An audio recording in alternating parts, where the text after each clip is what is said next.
Hello guys, welcome back to my new blog. तो आज का ब्लॉग क्या बोलते हो, जुम्मे का दिन है, सीधा जाना है, नमाज़ पढ़ लेंगे, नमाज़ पढ़ के हम आपसे मिलते हैं। तो भाई इधर आप प्लीज़ हमारे चैनल को सब्सक्राइब कर दीजिए और बेल आइकन दबाना ना भूलें। तो हमारे डेली हम वीडियो बना के अपलोड करते हैं ब्लॉग हमारा, तो आपको वो देखने में नहीं मिलेगा, इसलिए बेल आइकन दबा दीजिए और हमारे चैनल को सब्सक्राइब कर दीजिए। तो एक सब्सक्राइब दबाए तो भाई छोटा सा जादू होता है आपके फ़ोन में, तो दबा के देख लीजिए, झूठ बोलूँ तो मिलते हैं सीधा नमाज से आने के बाद। तो भाई हम नमाज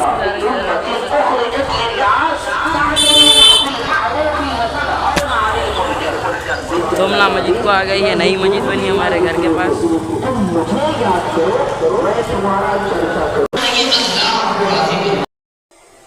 सबको सलाम अलैकुम। तो हम नमाज़ पढ़ के आ चुके हैं मस्जिद इमरा अमान नगर है में। नमाज़ पढ़ने के बाद भाई सबको एक एक सेब मिला, ये कुछ बातें रही।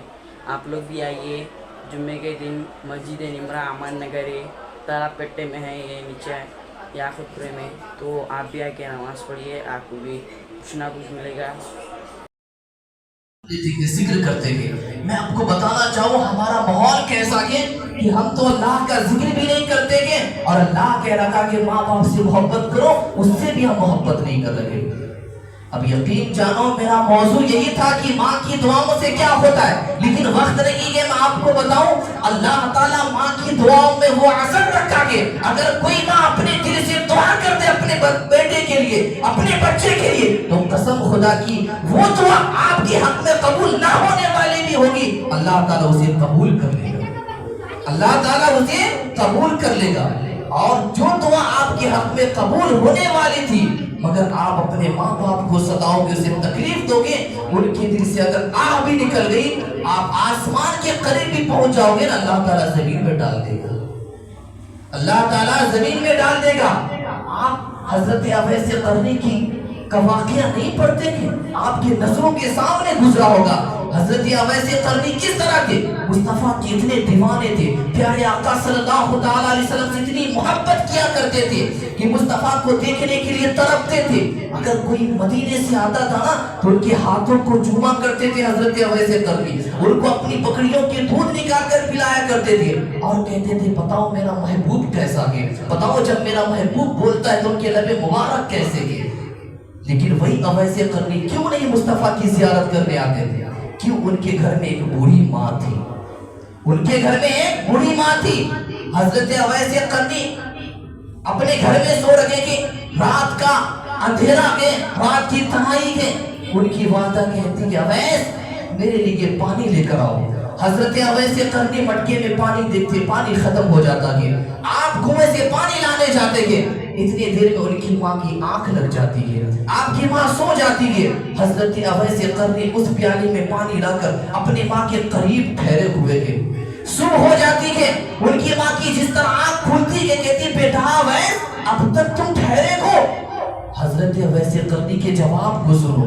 हजरत अवैस करनी कहती माँ मैं पानी लेके इसलिए ठहरा हूँ, अगर आपकी आंख खुली और आप पानी की तलब हो और मुझे याद करें, मैं अगर सो गया पानी न पी सके तो फिर क्या होगा। ये मोहब्बत थी। इतने में हजरत अवैस करनी की वालदा से दिल निकलती है, दिल से दुआ निकलती है, मौला मेरे अवैस को वो मकाम दे, मेरे अवैस को वो मकाम दे कि जिस मकाम से अल्लाह के रसूल राजी हो जाए।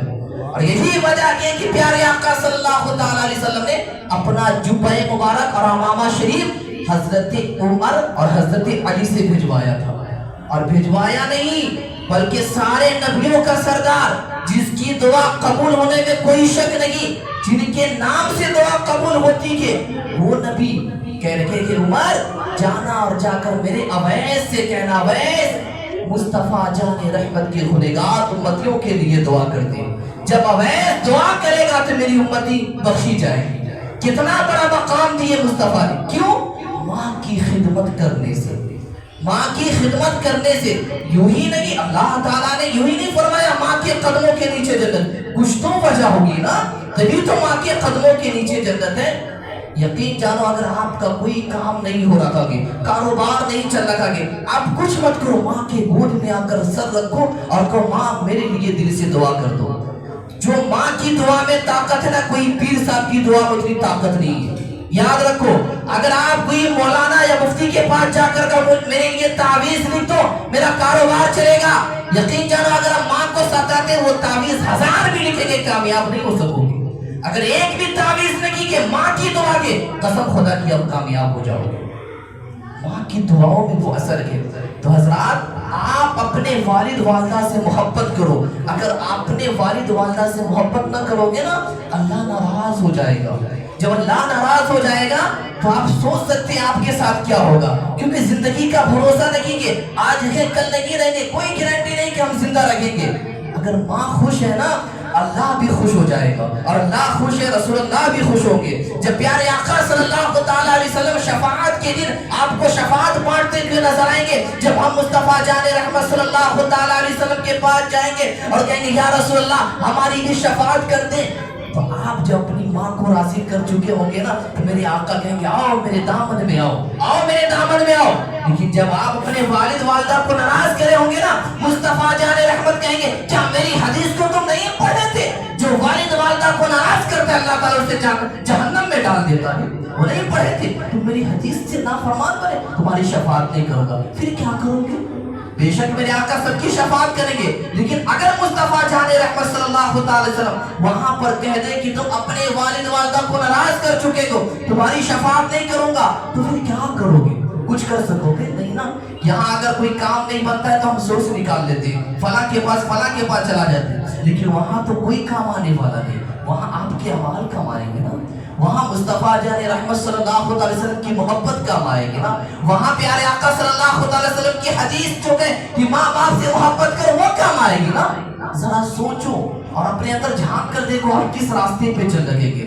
یقین جانو اللہ تعالیٰ قرآن مجید میں ارشاد فرماتا ہے ان اللہ لا یغیر ما بقوم حتی یغیر ما بانفسہم، اس وقت تک میں اس قوم کو کامیاب نہیں کروں گا جب تک وہ قوم خود سے کامیاب نہ ہو جائے۔ اس قرآن کی آیت پر آپ عمل کرو، اس وقت تک میں اس قوم کو کامیاب نہیں کروں گا جب تک وہ خود سے کامیاب نہ ہو۔ ہم یہ مت سوچے، بے فکر ہو کر نہ سوئیں کہ پھر سے کوئی خالد بن ولید آئے گا اور ہمیں اٹھا کر زمین سے آسمان تک پہنچا دے گا، نہیں۔ خالد بن ولید آنے کے لیے ویسا کردار ہونا چاہیے، خالد بن ولید آنے کے لیے ویسی ماں ہونی چاہیے، خالد بن ولید آنے کے لیے ویسا باپ ہونا چاہیے۔ آج ہمارا بیٹا کس طرح گزر رہا ہے، آج ہماری بیٹی کہاں جا رہی کوئی پرواہ نہیں ہے، ہم اس لائق نہیں ہے۔ جب ہم خود اس لائق نہیں اپنے بچے کو اپنے قبضے میں نہیں رکھ رہے ہیں، جب آپ دین کو فالو کریں گے، جب آپ دین پر عمل کریں گے تو آپ کا گھر بھی دینوں کی خوشیوں کے ساتھ مچلتا ہوا نظر آئے گا۔ لیکن آپ اگر دین پر عمل نہیں کریں گے آپ کے بچے بھی برباد ہوں گے، پھر وہی بچہ بڑا ہو کر آپ کا نافرمان بنے گا، پھر آپ کی وہ خدمت نہیں کرے گا۔ آخری جملہ، آپ کچھ بھی کرو اپنے بچوں کے لیے بد دعا نہیں کرنا۔ اپنے بچوں کے لیے اگر آپ بد دعا کرو گے تو والد والدہ کی بد دعا اللہ تعالیٰ فوراً قبول کر لیتا ہے۔ آپ کے بچوں کے حق میں وہ بد دعا قبول ہو جائے گی تو آپ کا بچہ کہیں کا نہیں رہے گا۔ جہاں تک ہو سکے آپ ان کے حق میں دعا کریں۔ اللہ تعالیٰ قرآن مجید میں ارشاد فرماتا ہے کہ فَاذْكُرُونِي أَذْكُرْكُمْ وَاشْكُرُوا لِي وَلَا تَكْفُرُونِ، تم مجھے یاد کرو میں تمہارا چرچا کروں گا۔ بس ہماری زندگی کا یہی مقصد ہونا چاہیے کہ ہم اللہ کی عبادت کریں، اپنی زمین بندگی کو آ کر جھکائے اور اللہ کو راضی کر لے۔ جب اللہ راضی ہو جائے گا ساری دنیا ہمارے قدموں میں آتے ہوئی نظر آئے گی۔ انہی چند الفاظوں کے ساتھ میں اپنی تقریر ختم کرتا ہوں۔ وآخر دعوانا الحمد للہ رب العالمین۔ السلام علیکم ورحمۃ اللہ وبرکاتہ۔